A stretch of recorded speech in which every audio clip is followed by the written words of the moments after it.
दोस्तों बचपन से सब कुछ तो नॉर्मल हो रहा होता है, लेकिन तभी प्यूबर्टी आती है और उसके बाद दुनिया की लगभग आधी आबादी में हमारा इंटरेस्ट अचानक बढ़ जाता है। और ये आबादी होती है हमारे अपोजिट जेंडर्स की।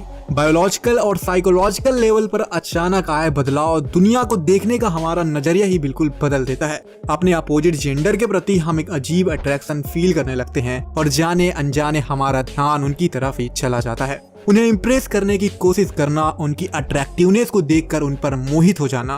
Wow, beautiful! इमोशनल, फिजिकल या सोशल नीड के लिए अक्सर किसी पर्सन से जुड़ने का ख्वाब देखते रहना। प्यूबर्टी के बाद ये सभी काफी नॉर्मल हो जाते हैं। टीन एज में तो ऐसी फीलिंग बहुत ही इंटेंस और अजीब होती है। टीनेजर तो ये समझ ही नहीं पाते कि उनके साथ आखिर हो क्या रहा है और वह जाने अनजाने इस सो कॉल्ड लव यानी कि फिजिकल अट्रैक्शन के चक्रव्यूह में बुरी तरह से फंस जाते हैं। दोस्तों आपको भले ही किसी से डीप लव हुआ हो या ना हुआ हो, लेकिन यह बात तो तय है कि आप अपनी डेली लाइफ में किसी न किसी के प्रति फिजिकल अट्रैक्शन जरूर फील करते होंगे। और ऐसा होना बिल्कुल नॉर्मल है, क्योंकि कहीं ना कहीं ये हमारी एक जरूरत जो है। आप एक बारी अपने डिजायर को तो इग्नोर कर सकते हैं, लेकिन अपनी नीड को चाह कर भी नहीं। इनफैक्ट आपको तो इस फीलिंग के साथ जीना ही होगा। हाँ, कुछ ऐसी साइकोलॉजिकल बातें जरूर हैं जो आपको इस अट्रैक्शन, लस्ट और लव के डार्क नेटवर्क में फंसने से बचा सकते हैं, जिसमें आज ज्यादा टीनेजर्स और यंग एडल्ट फंसे हुए हैं। तो चलिए दोस्तों जानते हैं आज अट्रैक्शन की उन्हीं 6 हार्श रियलिटी के बारे में। So feelers, be ready to feel the fact.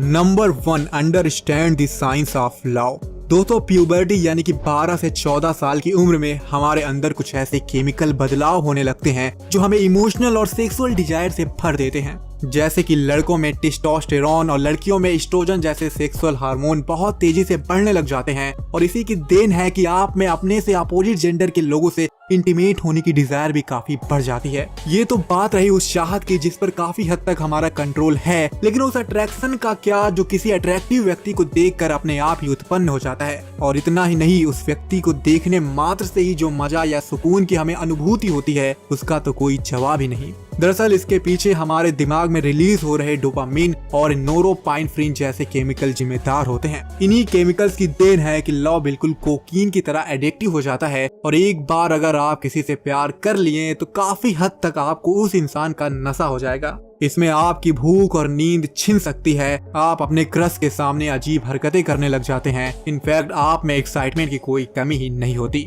जब आपका क्रश किसी और के साथ होता है तो भैया आपको बड़ा ही जीलस फील होगा। इसके अलावा ऑक्सीटोसिन जैसे केमिकल आपको दूसरों के साथ एक लॉन्ग लास्टिंग रिलेशनशिप बनाने के लिए प्रेरित करते हैं।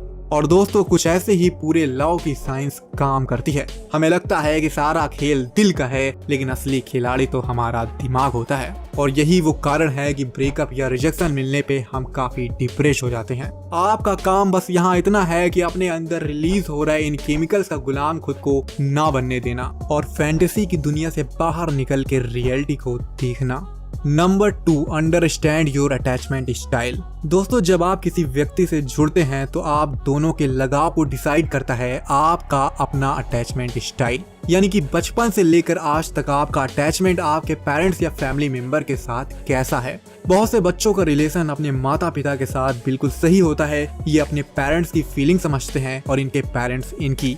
लेकिन कुछ लोगों की इमोशनल जरूरतों को बचपन में ही काफी दबा दिया जाता है, जिसकी वजह से ना तो ये अपने पेरेंट्स से और ना ही किसी और से सिक्योरली जुड़ पाते हैं। अगर आपको प्यार के लिए लोगों के पीछे भागना पड़ता है और आपको लगता है कि आप प्यार के काबिल हैं ही नहीं, तो हो सकता है कि आपका अटैचमेंट स्टाइल काफी एंग्जियस हो। और इसी तरह अगर आप अपने फीलिंग और इमोशन को शेयर नहीं कर पाते और जो आपको प्यार देता है उससे आप दूर भागते हैं, तो आपका अटैचमेंट अवॉइडेंट हो सकता है। इस वीडियो में मैंने इसे डिटेल में बताया है, एक बार इसे दोस्तों जरूर देखिएगा। आप अपना अटैचमेंट स्टाइल बहुत ही अच्छे से यहाँ समझ जाएंगे। अगर आपका अटैचमेंट सिक्योर है तो आपको इस अट्रैक्शन से ज्यादा तकलीफ नहीं मिलने वाली। लेकिन अगर आपका ये इनसिक्योर है तो आप अभी से खुद को बदलने की कोशिश करिए, वरना आप किसी बड़ी तकलीफ में फंस सकते हैं। Number 3, no one is perfect.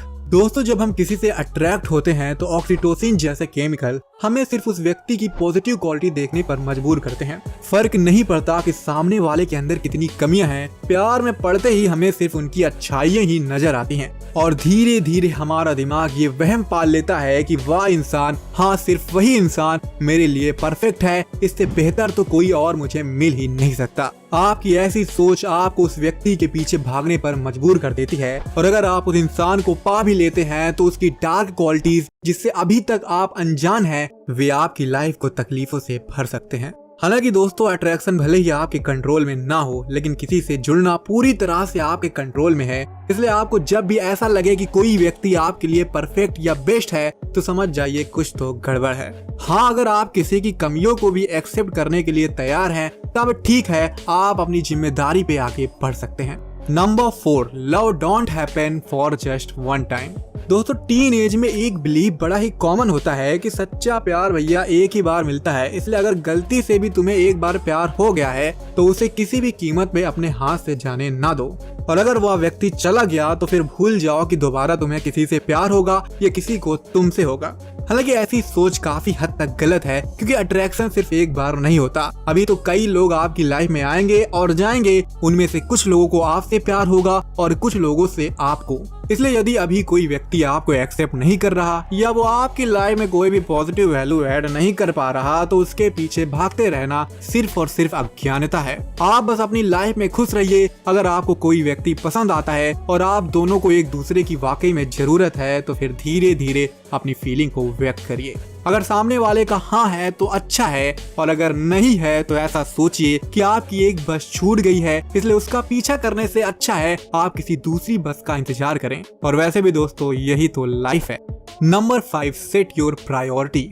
दोस्तों, आज ऐसे कई सेलिब्रिटीज और सक्सेसफुल लोग आपको आसानी से मिल जाएंगे जिन्होंने अपनी लाइफ में कई अट्रैक्शन, लव, ब्रेकअप या रिजेक्शन का सामना किया है, लेकिन इसके बावजूद भी वो आज इस मुकाम पे हैं क्योंकि कहीं ना कहीं उन्होंने सही वक्त पे ये डिसाइड कर लिया था कि उनके लिए क्या ज्यादा जरूरी है। अभी आप स्कूल या कॉलेज जाते होंगे और वहीं किसी न किसी व्यक्ति को काफी पसंद करते हैं। आप अच्छे से पढ़ाई करके कुछ बड़ा करना चाहते हैं, लेकिन न जाने क्यों उस इंसान का ख्याल भी आपको बुरी तरह से डिस्ट्रैक्ट कर देता है। उस पर्सन के होने से अगर आप अपने जरूरी कामों को भी सही से नहीं कर पा रहे हैं तो समझ जाइए ये सिर्फ एक अट्रैक्शन और केमिकल लोचा है जिसे लगातार इग्नोर करके ही आप खत्म कर सकते हैं। हाँ, अगर आपको कोई ऐसा व्यक्ति मिल गया है जो सच्चे दिल से आपको आगे बढ़ाना चाहता है, वो आपको मोटिवेट करता है और उसके आने से आप ज्यादा हैप्पी और प्रोडक्टिव हो गए हैं, तो संभावना है कि आप बिल्कुल सही व्यक्ति के साथ हैं। Number 6, protect your self respect. दोस्तों, अक्सर मैंने ये नोटिस किया है कि कुछ लोग किसी का प्यार पाने के लिए अपनी सेल्फ रिस्पेक्ट की भी बलि चढ़ा देते हैं। कुछ लड़के पागलों की तरह लड़कियों के पीछे भागेंगे, सोशल मीडिया में बेवजह उनके चैट बॉक्स भरेंगे और कुछ लड़कियां पब्लिक में उस लड़के की बदतमीजी को भी इग्नोर करेंगी जिनसे वह अट्रैक्टेड हैं। मैं कहता हूँ कि अगर आप अपना सेल्फ रिस्पेक्ट खोकर किसी को पा भी लोगे तो किस मुंह से कल को आप अपने रिस्पेक्ट के लिए उसके सामने खड़े हो पाओगे। याद रखिए कि सेल्फ रिस्पेक्ट सिर्फ जरूरी ही नहीं बल्कि सबसे जरूरी है। तो दोस्तों, अब मैं आशा करता हूँ कि आप इस अट्रैक्शन और लॉ की साइकोलॉजी और साइंस को अच्छे से समझ गए होंगे और इसे अपनी लाइफ में अच्छे से अप्लाई भी करेंगे। आप इन 6 पॉइंट से कितना एग्री करते हैं प्लीज कमेंट बॉक्स में जरूर बताइएगा। मिलते हैं अगले वीडियो में। बहुत बहुत धन्यवाद। जय हिंद।